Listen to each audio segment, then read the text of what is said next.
Alright guys, Dapper here. Welcome to another Pioneer Vampires stream. So of course you know that we're playing my token blue-black vampires. We've made a few edits to the list. We're steadily trying to get it rolling. Now clearly I know that mono black and white black, they have more of the meta share. Now vampire meta share has been falling just a little bit, but there are still established lists for those too. But I think that splash for blue, giving us access to Night Veil Predator, giving us access to counter spells and other things of that nature, I feel like can really help curve out the deck, and it also gives us a pretty good mid-range slash tempo strategy. So here's this match. Of course, we're rocking with the replay.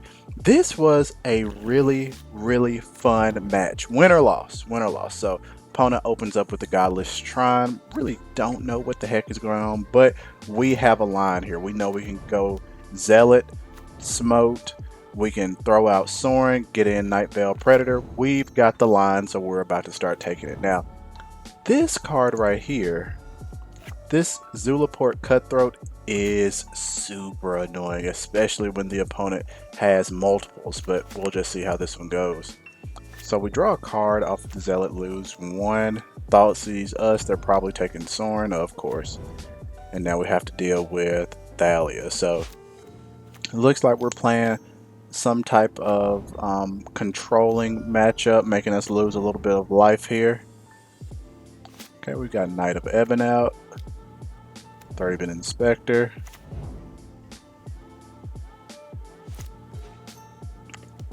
Alright, time for us to get a Thoughtseize in. Fumigate has got to go. Funny enough, I used to play Fumigate back in the day. I used to play like a white-blue controlling list with like Resplendent Angel. It was pure kitchen table modern with some co-workers. It was a lot of fun.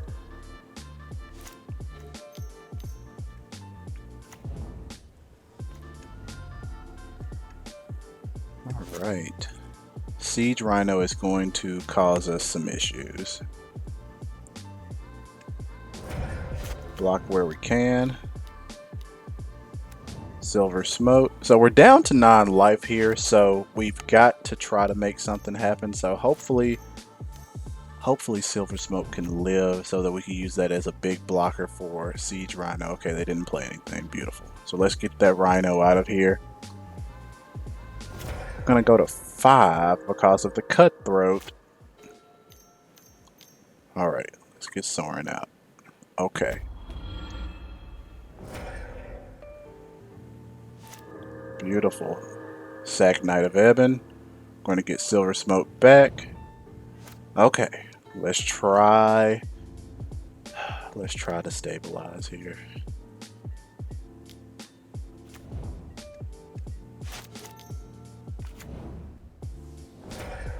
Sack a guy. Gain some life. So we net 1 life if our opponent has 2 Cutthroats on the board. We get Silver Smoke back. We're steadily rolling here. We're steadily rolling. We're trying to clear their board, and we're almost there. Sack Silver Smoke again. Let's do it. Let's keep it going. Silver Smoke is a freaking bomb.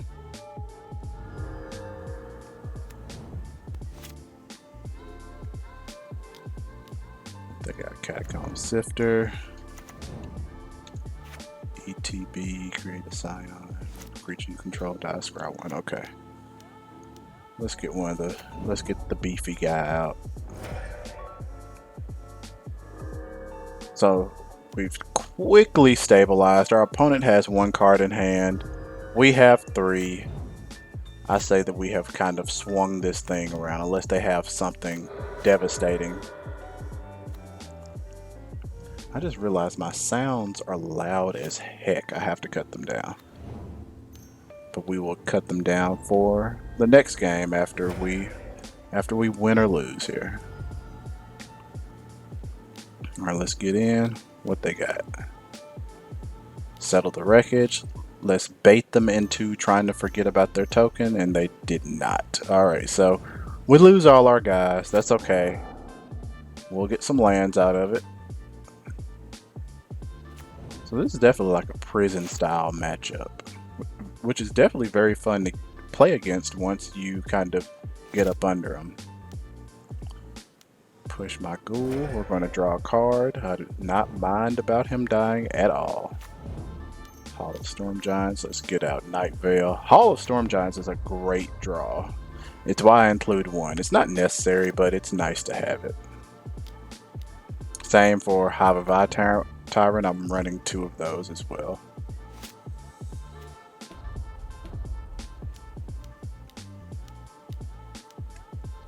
Alright, let's get to swinging. No care in the world for Settle since our opponent had 0 cards in hand. Now they're down to 9 life. He's attacking Sorin.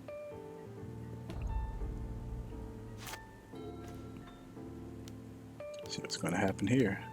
And we have another Settle. Have mercy. Let's get out Evelyn.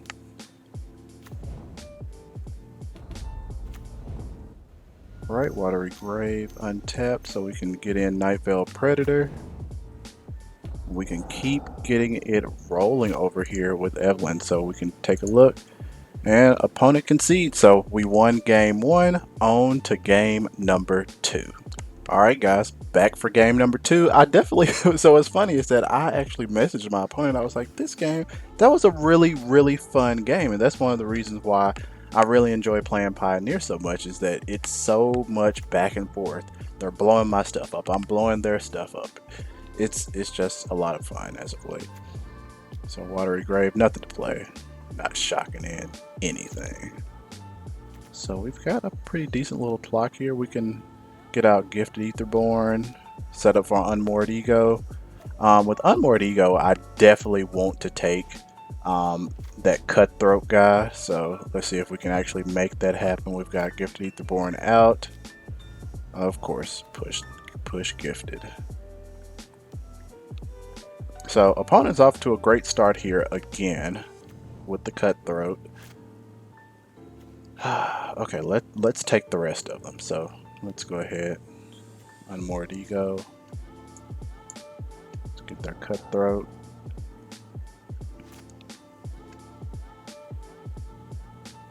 Okay, so I'm gonna go to 12. All right, let's get out Silver Smoke. They're looking for something. So that's not terrible. We don't mind if they're looking for things. Okay, Trophy. Let's go ahead and get a land. So back is against the wall again. So we've got to make something happen here. So drew a Evelyn. We're going to flash her in. Block Cutthroat. That's fine. We'll take the damage. Down to 4. Thalia. Displacer. So I'm not sure if any of you have ever seen a combo with Eldrazi Displacer, but I've seen guys like go on crazy loops with this guy, exiling permanent and making their that ETB effect just go off and go off and go off and go off. It's pretty cool. Very annoying to play against, but it's pretty cool if you're not on the receiving end of it. All right, let's get out Silver Smoke. Then let's kill a thing, and now we just need to not die. All right, Sorin, let's do it. Kill the Displacer. And I chose to kill Displacer first, just in case they wanted to do something funky. But none of their creatures had ETB, so. But still, it's good to be safe. You can never be too safe when you're dealing with a prison-style kind of lockout matchup like this. All right, so we've got Westvale Abbey. Sorry, Westvale Abbey made themselves a token. And then, of course, they can transform Ormondal, but we're not going to let that happen. We're seeing what we've got over here in exile. That's what the opponent has. Nothing really that I need from them. Of course, settle the wreckage. We're not going to let that crap happen. Can't pay extra for that one. Definitely heard some kind of on the board things about running Mystical Dispute main. I think it's solid just because counter target spell unless its opponent, unless the controller pays 3. Of course, we saw that the opponent conceded after that. I mean, it was pretty much no way out. They only had one thing in their hand, but I do want to talk about Mystical Dispute a little bit from my testing so far. Dispute is pretty solid. Let me see, let's check my sideboard. I sided out too. Well, this is the edited sideboard because I put some extra things in. But Mystical Dispute has proven to be pretty solid in the main board. I don't know another good counter spell. Of course, you guys can leave a comment and let me know what you would play instead. I will show really quickly on the current state of the deck. Of course, that deck list will be updated, but we saw that we took down this kind of prison deck, which is a really cool deck. It is a little off meta, but that's fine because heck, we're off meta too. We're trying to become meta. So end of game 2, pretty fun games here. Like I said, loved the back and forth. So we got the 2-0 victory. So now we're going to take a look at the current deck list. Okay, here is the deck list, folks. Mana base has not changed at all. We're still running 22 lands. Sometimes I feel like I flood out, and sometimes I feel like I don't have anything. But this is proven to be solid over the course of my testing. I've got 2 castle, 4 of the flip lands, 2 catacomb, 1 hall of storm giants, 2 hive of the eye tyrant, 2 island, 5 swamp, and 4 shocks. What I did, which is probably different from the previous video, is that I wanted to even out my cards a little bit more, just making sure that I'm getting the things that I want. So in terms of the creatures did not change. Knight, Dusk Legion, Gifted, Silver Smoke, Predator, and Evelyn, none of that changed, but the counts of the kind of removal and sorcery instant package changed. So we're running 4 Thirst, 2 Fatal Push, 2 Thoughtseize, 4 Mystical Dispute. This is proven to be pretty decent as well. Honestly, when I'm playing this thing at this point, it feels kind of tier 2.5. If I could get this thing into solid tier 2, that would make me very, very happy. Greasefang, I've yet to win a match against Greasefang with this build so far. And that is rough. I want to beat Greasefang. That's kind of like my Primeval Titan matchup. So what I want to get is an unlicensed hearse. For now, Tormod's Crypt is going to have to work. Relic is not legal in Pioneer. Grafdigger's Cage would screw up my own Silver Smoke Ghoul. I could do Leyline, but Leyline once again is going to screw up my own Silver Smoke Ghoul. So I need to find things that can target my opponent and not myself. Let's take a picture of the sideboard and show you kind of where it's at right now, because obviously you guys cannot see the entire sideboard. So let's go ahead and get this guy over here, make it a little bigger. All right, current sideboard. Dapper, why do you always change things? It is what it is. So Brazen Borrower, still a staple in the sideboard. Infernal Grasp, staple still. Rider, staple still. And all of these are still these staples. Now the one that changed is going to be Quench. So I was running 2 of the Drown in the Loch, and Drown in the Loch is a freaking feel bad. So essentially what happens is that if you run it main board, you're not going to be able to interact the way that you want to interact. You will literally have a Drown in the Loch in the hand, and you can't kill something or you can't counter something due to the clause of items in the graveyard. Drown in the Loch. So that's why I've opted for actual counter spells. So Quench, once again, we don't have Mana Leak in the format, which it would be great if they printed it. Don't know if they will, but Quench is the closest thing to Mana Leak. But I feel like I like Mystical Dispute just because we are seeing 2 and 3 color decks that often might splash blue, and this can end up costing blue. Now, Quench, what this allows me to do is that if I'm playing like a creature heavy deck, then I can, for example, I can just throw in an extra grass, throw in Murderous Rider, maybe Crippling Fear, and that's when I'll take cards out like Evelyn.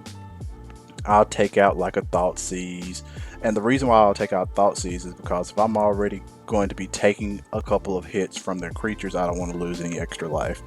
Um, that's pretty much that. If I'm playing a more mid-range or a control deck, like if I'm playing the mirror, like if I'm playing another deck that's similar to mine, then I'll put in a Quench and I'll put in like an Unmoored Ego to take their combo pieces and stuff like that. So that's, once again, I always like to kind of explain my reasoning behind why I have things in the sideboard, and just so that people can get a better understanding. But that was the match. It was a fun match. Like I said, I was communicating with the opponent, and I think he or she, I think that they had a fun time playing as well. So, yeah, happy brewing in Pioneer Land, guys. And until next time, Dapper, and I'll holler at you.